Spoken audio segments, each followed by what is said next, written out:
प्रिय विद्यार्थियों, हम पढ़ेंगे आज चैप्टर नंबर 17 जिसके अंतर्गत हम हमारे हैं शब्द भंडार। तो सबसे पहले देखिए शब्द भंडार क्या है। इन शब्दों के रूप कौन कौन से हैं, हिंदी भाषा में कौन कौन से शब्द होते हैं, इसके अंतर्गत हम इनको पढ़ेंगे। जैसे इसमें है शब्द भंडार में कौन कौन से शब्द आते हैं। पर्यायवाची और विलोम शब्द, देखो यहाँ पता लग गया, पर्यायवाची विलोम शब्द आते हैं। यानी परिभाषा आएगी इनकी, किसे कहते हैं, उनके भेद। रूप अनेकार्थक शब्द, यानी शब्द एक अलग अलग अर्थ। अनेक शब्दों के लिए एक शब्द, यानी वाक्यांश के लिए एक शब्द। एक होता है श्रुति समभिन्नार्थक और एकार्थक प्रतीत होने वाले शब्द। श्रुति समभिन्नार्थक, जिनको सुनने में क्या समान प्रतीत होते हैं, अर्थ अलग अलग होते हैं। एकार्थक और एक जैसे प्रतीत होने वाले अर्थ शब्द।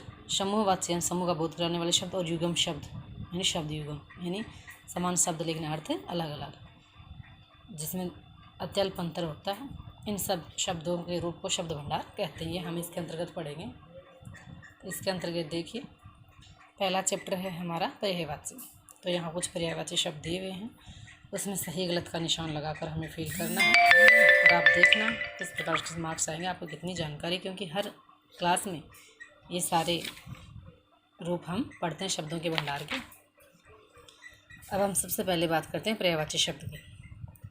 पर्यायवाची शब्द किसे कहते हैं, तो आपको पता है समान अर्थ को प्रकट करने वाले, अर्थ के पर्याय को प्रकट करने वाले शब्द पर्यायवाची कहलाते हैं।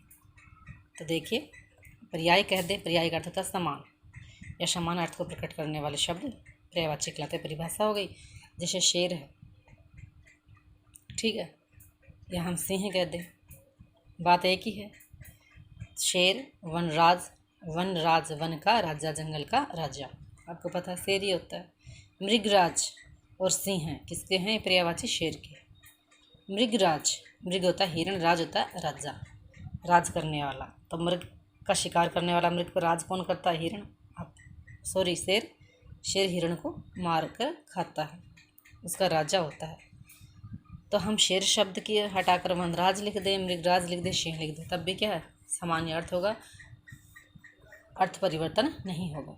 तो ये होते हैं पर्यायवाची। अनेक प्रकार के हमारे सिलेबस में पर्यायवाची शब्द हैं। जैसे अग्नि है, अग्नि आपको पता संस्कृत शब्द है, और अग्नि के पर्याय हम देखें तो आग, अनल, हुताशन, पावक, ये अग्नि के पर्यायवाची। जैसे नदी सरिता, तटिनी, निझरिणी, तरंगिणी। तालाब, तालाब के पर्यायवाची शर, सरोवर, तड़ाग, ताल, जलाशय। सरस्वती नदी है, आपको पता सरस्वती, उसके अन्य नाम। और एक है सरस्वती के विद्या की देवी माँ सरस्वती। तो यह नदी के लिए नहीं है, किसके लिए है, माँ सरस्वती के लिए है। गिरा, शारदा, वाणी, श्री, हंसवाहिनी, ये सरस्वती के पर्यायवाची। इसी प्रकार से आँख, नेत्र, दिग्, लोचन, चक्षु। सूर्य, रवि, आदित्य, दिनकर, दिवाकर। इस प्रकार से एक शब्द जब आता है, उसी शब्द के समान अर्थ को प्रकट करने वाले अन्य शब्द होते हैं, वो पर्यायवाची कहलाते हैं। जैसे हम पढ़ें शिक्षक, आचार्य, अध्यापक, गुरु। जैसे नेक्स्ट अपना पुत्र, बेटा, सुत, नंदन, तनय, आत्मज, ये किसके पर्यायवाची, पुत्र की। कमल, सरशीज, सरोज, राजदेव, पंकज। देखो जय का अर्थ होता है जन्म लेना, तो जय वर्ण जहाँ अंत में मिले तो वो किसके है, कमल के। सरशीज यानी कीचड़ में खिलने वाला, सर का अर्थ सरोवर, सरशीज सरोवर, जय का जन्म, सरोवर में जन्म कमल का है। सरोज, सरह प्लस जय, सरोज का भी अर्थ होता है, सर का अर्थ होता है तालाब। राजीव, कमल को कहा जाता है। पंख, पंख होता है कीचड़, कीचड़ में जन्म लेने वाला कौन है, कमल, तो कमल के पर्यायवाची। इसी प्रकार से बादल, घन, मेघ, जलधर, पयोध, पयोधर। नेक्स्ट देखिए झंडा, ध्वज, पताका, ध्वजा, केतु, ये झंडे के पर्यायवाची हैं। ठीक इसी प्रकार से वृक्ष, वृक्ष के पेड़ पर्यायवाची हैं। पेड़, तरु, विटप, पादप, द्रुम। दुख, दुख का अर्थ होता है कष्ट, पीड़ा, व्यथा, वेदना। पत्थर, पाषाण, शिला, वाहन, पाहन, प्रस्तर, ये पत्थर के पर्यायवाची हैं, इनमें से हम किसी भी कह दें। सोना, स्वर्ण, कनक, कंचन, हेम। हिरण, मृग, सारंग, कुरंग, हरिण, ये किसके पर्यायवाची? ये सारे हमारे पर्यायवाची हैं हिरण के। ठीक है, अब जिस प्रकार से पर्यायवाची शब्द होते हैं शब्द भंडार के अंतर्गत, ठीक इसी प्रकार से नेक्स्ट जो हमारा बिंदु है वो है विलोम शब्द। तो देखिए इसके अंतर्गत भी देखो नाम से ही पता लग रहा है, विलोम, विलोम का अर्थ होता है उल्टा, यानी विपरीत अर्थ प्रकट करने वाले शब्द को विलोम शब्द या विपरीतार्थक शब्द कहते हैं। विपरीतार्थक, विपरीत प्लस अर्थ यानी उल्टे अर्थ को प्रकट करने वाले शब्द। जैसे दिन का विलोम यहाँ क्या है? रात। दिन किसको कहते हैं? जब सूर्योदय होता है, रोशनी होती है। तो रात किसको कहते हैं? जब चंद्रमा उदय होता है और अंधेरा होता है।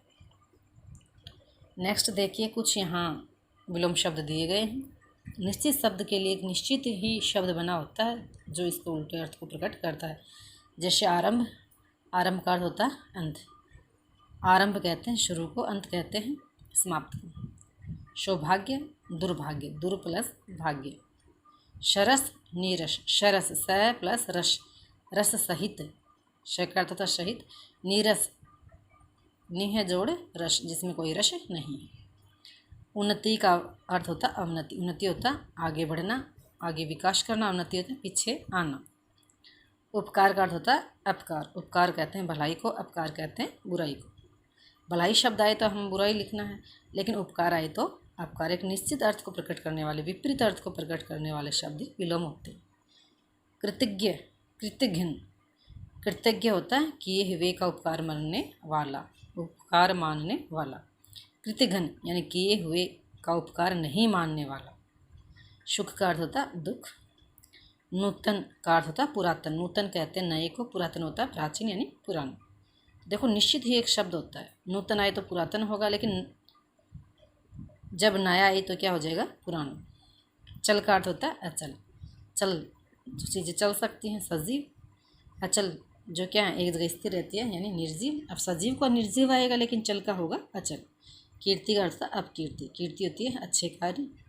यश प्रसिद्धि, बड़ाई। अपकीर्ति थी बुरे कार्यों के कारण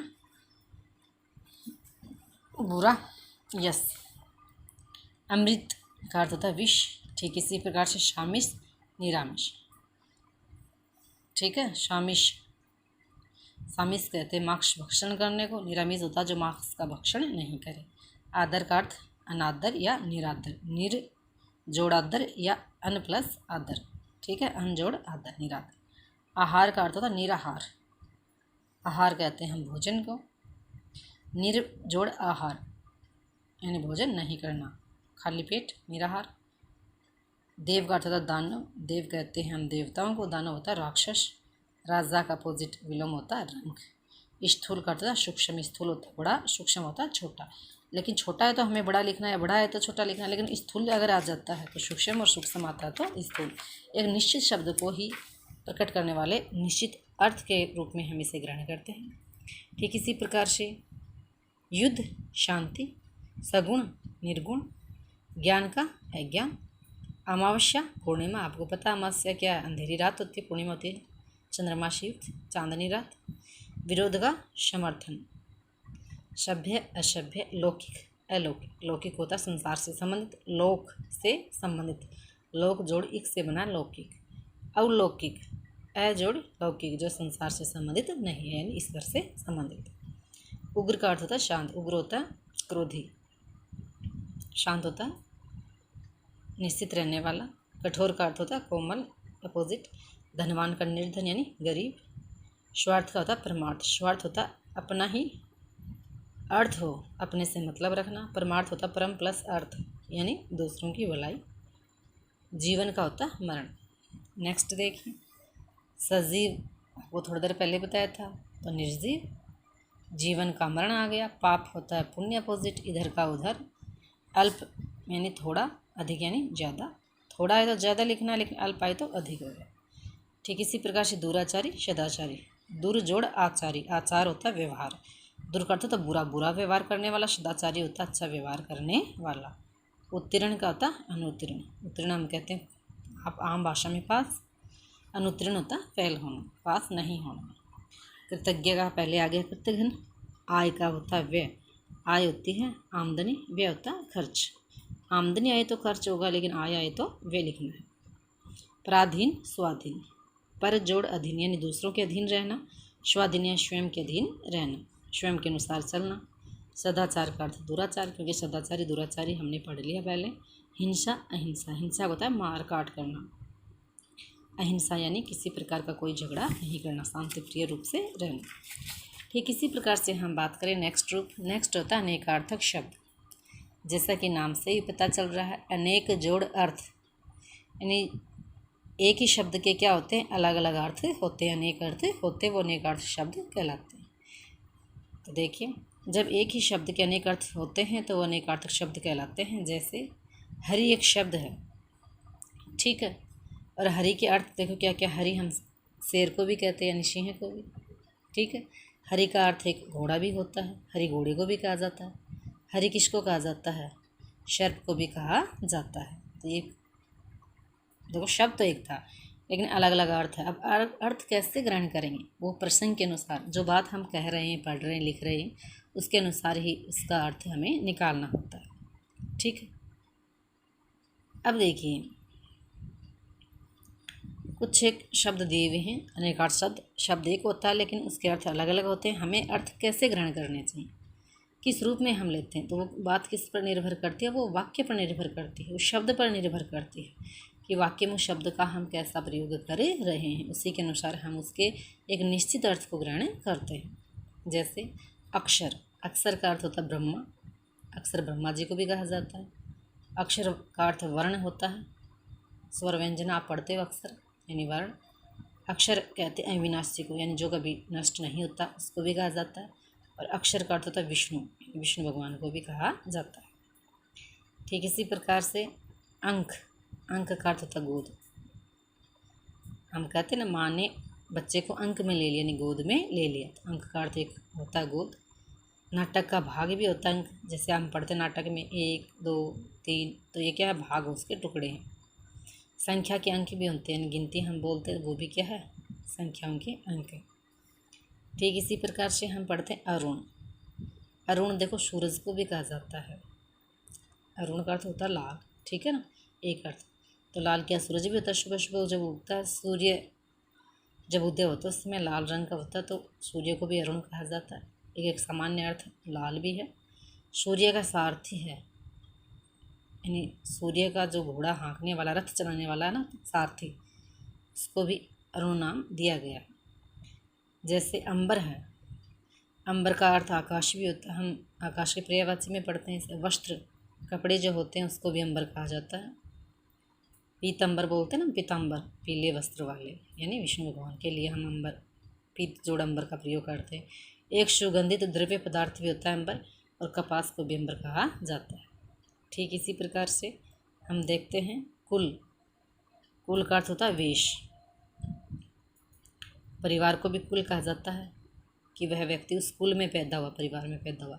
कुल का अर्थ होता है जोड़ भी होता है, यानी समस्त, यानी सारा योग। कुल हम योग को भी कह सकते हैं, ठीक है।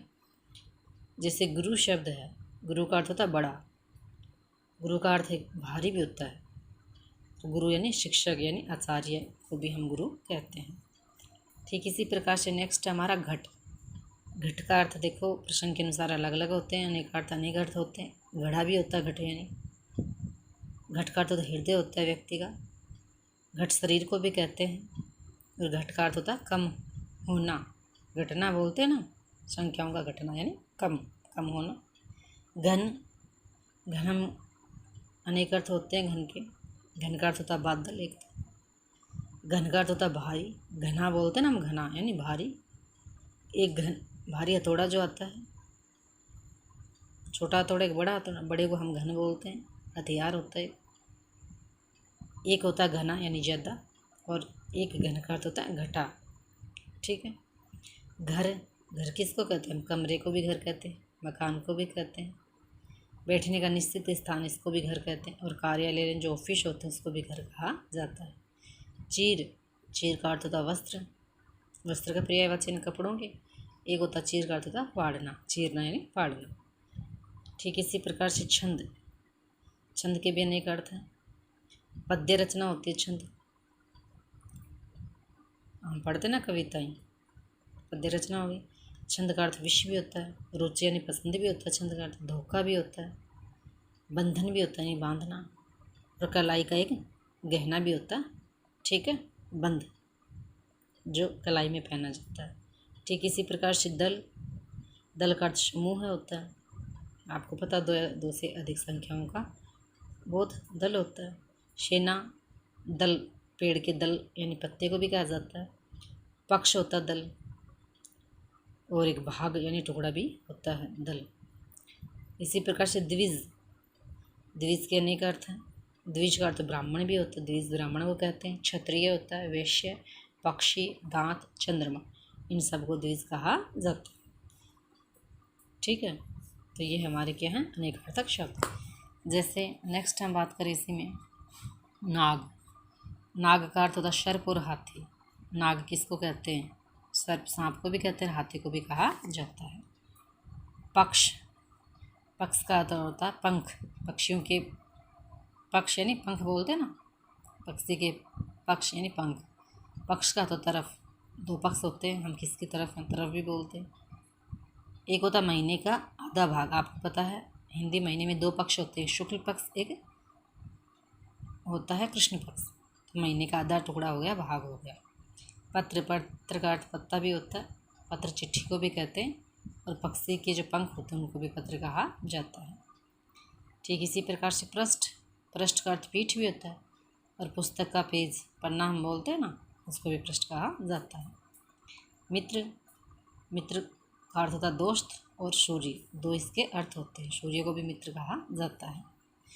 यम, यम होता है यमराज यानी मृत्यु का देवता।